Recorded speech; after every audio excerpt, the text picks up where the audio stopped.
بسم اللہ الرحمن الرحیم وَإِذْ أَخَذْنَا مِيثَاقَ بَنِي إِسْرَائِيلَ لَا تَعْبُدُونَ إِلَّا اللَّهَ وَبِالْوَالِدَيْنِ إِحْسَانًا وَذِي الْقُرْبَى وَالْيَتَامَى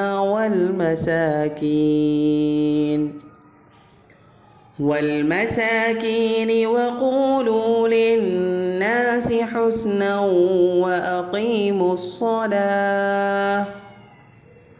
وأقيموا الصلاة وآتوا الزكاة ثم توليتم إلا قليلا منكم وأنتم معرضون۔ اور وہ وقت یاد کرو جب ہم نے بنی اسرائیل سے پکا عہد لیا تھا کہ تم اللہ کے سوا کسی کی عبادت نہیں کرو گے، اور والدین سے اچھا سلوک کرو گے، اور رشتہ داروں سے بھی، اور یتیموں اور مسکینوں سے بھی، اور لوگوں سے بھلی بات کہنا، اور نماز قائم کرنا، اور زکوٰۃ دینا، مگر پھر تم میں سے تھوڑے سے لوگوں کے سوا باقی سب اس عہد سے منہ موڑ کر پھر گئے۔ وَإِذْ أَخَذْنَا مِيثَاقَكُمْ لَا تَسْفِكُونَ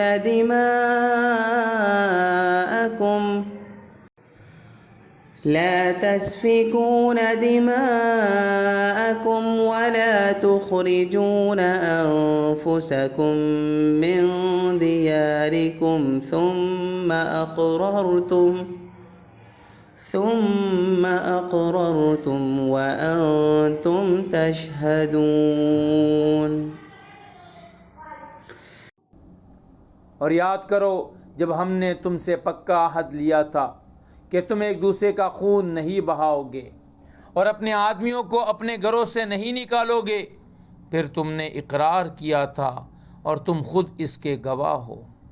ثم أنتم هؤلاء تقتلون أنفسكم وتخرجون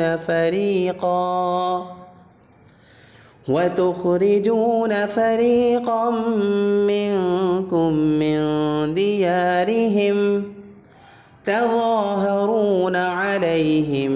بالإثم والعدوان وَإِن يَأْتُوكُمْ أُسَارَىٰ تُفَادُوهُمْ وَهُوَ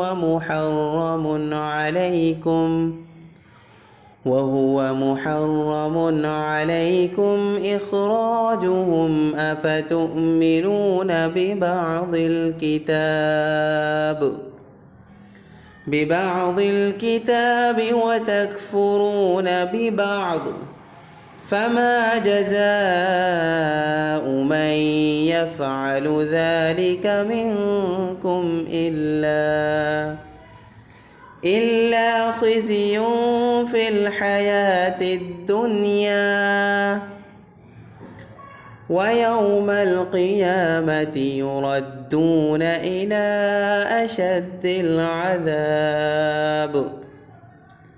وَمَا اللَّهُ بِغَافِلٍ عَمَّا تَعْمَلُونَ۔ اس کے بعد آج تم ہی وہ لوگ ہو کہ اپنے ہی آدمیوں کو قتل کرتے ہو، اور اپنے ہی میں سے کچھ لوگوں کو ان کے گھروں سے نکال باہر کرتے ہو، اور ان کے خلاف گناہ اور زیادتی کا ارتکاب کر کے ان کی دشمنوں کی مدد کرتے ہو، اور اگر وہ دشمنوں کے قیدی بن کر تمہارے پاس آ جاتے ہیں تو تم ان کو فدیہ دے کر چھڑا لیتے ہو،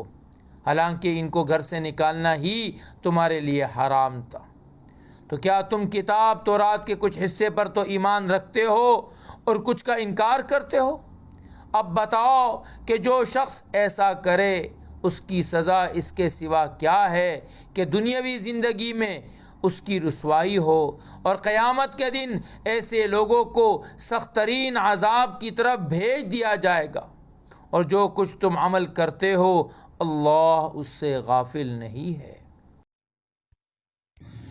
أولئك الذين اشتروا الحياة الدنيا بالآخرة فلا يخفف عنهم العذاب ولا هم ينصرون۔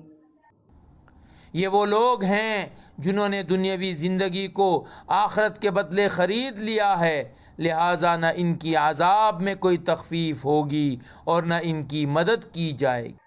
صدق اللہ العظیم۔